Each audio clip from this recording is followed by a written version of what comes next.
નમસ્કાર, આપ જોઈ રહ્યા છો તારણ ન્યૂઝ અને હું છું બળદેવસિંહ ચૌહાણ. આવો જોઈએ આજના સમાચાર. સતલાસના તાલુકામાં મહિલા ઉપર અત્યાચારની વધુ એક ફરિયાદ સતલાસના પોલીસ સ્ટેશનમાં નોંધાવી.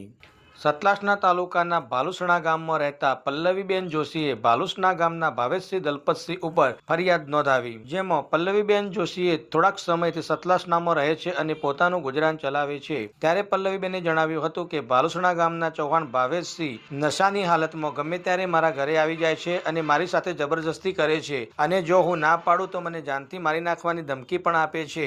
ઘણા સમયથી ભાવેશસિંહ ગમે ત્યારે મારા ઘરે આવી અને મારી સાથે મારઝૂડ પણ કરે છે અને જો હું કોઈ આનાકાની કરું તો મને ખોટા કેસમાં ફસાવી દેવાની પણ ધમકી આપે છે.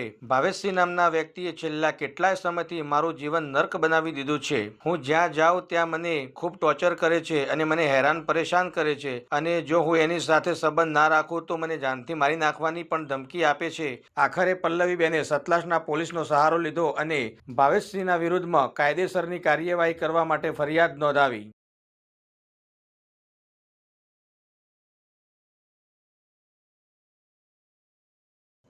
મારું નામ જોશી પલ્લવીબેન અશોક કુમાર.